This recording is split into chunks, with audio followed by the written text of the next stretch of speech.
Today I bring you a fresh album review of Babylon, the latest release from the band the Lynch Mob. This album hit the shelves on October 20th, 2023 under the Frontiers Music record label. For those unfamiliar, Lynch Mob was formed by George Lynch subsequent to his departure from Dokken.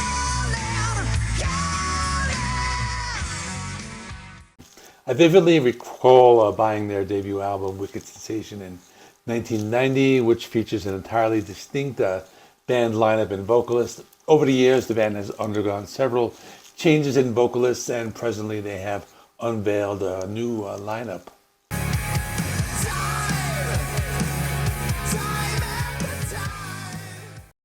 The one core member of the band is George Lynch. We know he was the original guitarist for the band Dokken. The other longtime member is Jimmy DeAnda, and he is well known for being in the band the Bullet Boys. The vocalist and bassist are new to the band. So the new vocalist is Gabriel Colon. He's from Puerto Rico, and he's been in many different bands. The other new member is Jaron Golino. He's a bass player from New Jersey, and he's been in different bands. Probably the most well-known band he was in is Heaven's Edge, who also released an album earlier this year.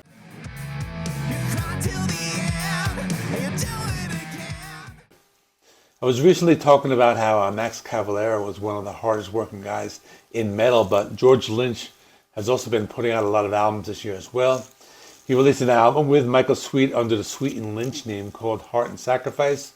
He released a solo album called Guitars at the End of the World, and I didn't get a chance to review either of those, but I've listened to them and they're very good. He also released an album called Heavy Hitters 2 under the Lynch Pilsen name. So this is his fourth album this year. So let me jump into this. Let me go track by track.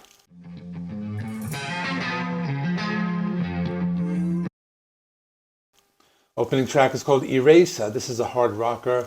This band has a sound that I remember. I haven't really listened to their albums in a while, but I listened to the first few of them and they haven't really changed their sound. The new vocalist sounds like he fits the band well. He has that particular style captured in that late 80s, early 90s glam metal or sleaze rock type of sound. George Lynch still sounds great. I think the guitar solo was very good on this song. And it's just a typical Lynch Mob. There's one part towards the end where they have this deep voice speaking something. That was kind of cool. It's a good opening track.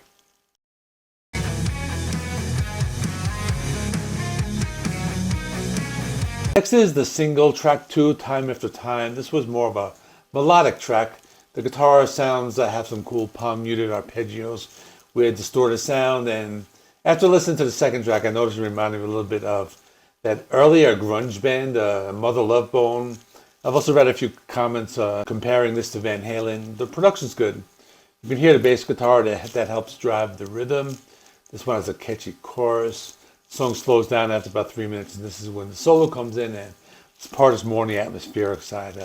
Thought this was one of the more memorable songs in the album.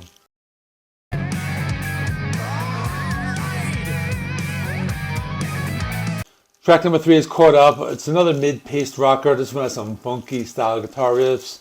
I like the way they have the harmonized vocals in the high and low range. Kind of like the way Guns N' Roses does on their first few albums. That's a pretty cool song. I'm Ready sounds like a Van Halen song with a guitar riff similar to Panama. The comparison's in there because it takes on its own sound as the song moves on. It's another melodic rocker.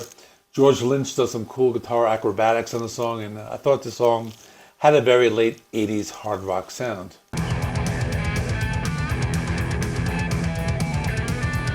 How You Fall is one of the heavier songs. It reminded me a little of Saigon Kick or even Skid Row. The overall tone was darker. The song had a faster pace and a heavier bass guitar groove, and I read some reviews calling this like speed metal. It was something like that.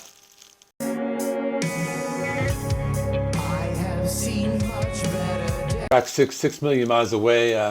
This is a ballad. It's interesting because this reminded me again of Saigon Kick. This one was pretty catchy. It had some psychedelic influences, some cool lead guitar work by George Lynch, and I like the vocal performance on this song.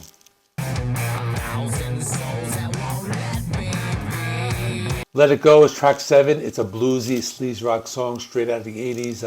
LA Sunset Strip scene. It reminds me of Guns N' Roses or LA Guns, like those types of bands. It was a little slower, but it has lots of melody and cool guitar riffs by George Lynch. Fire Master, another song that has some Middle Eastern sounds with the hard rock of the 80s. This one has a cool atmosphere and a nice full bass guitar sound. It also had a cool groove and reminded me of those old Saigon Kick albums. Sinner is pretty cool. It has some funk metal influences, some darker vocals, and the guitar solo is good with melodic and virtuosic sound.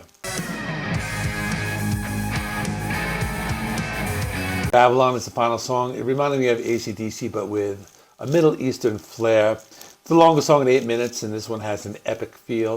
The song closes out the album very well, kind of like a Stargazer by Rainbow, a big epic song to bring everything to a close. Now for my final thoughts, I thought it was pretty good. I remember when the first album came out, I used to listen to it all the time. I think I might have bought the second or third one. I don't remember them too much. I haven't really listened to the rest of their albums, but it was like revisiting a band that I hadn't listened to in a long time, and I enjoyed it. I thought the sound was pretty similar to what I remember. I haven't listened to their more recent albums, so I don't know if they changed their sound along the way, but this was very similar to what I remember, and I like some of the Middle Eastern flavors they added in for this album. So I think it's decent. I'll give it a 7 out of 10. Check out this video right here. This is where I briefly talk about Wicked Sensation in the first episode of my underrated albums of the 90s series. Let me know in the comments what you thought. Please like this video. It helps me with the algorithm. Please subscribe, and I will see you in the next one.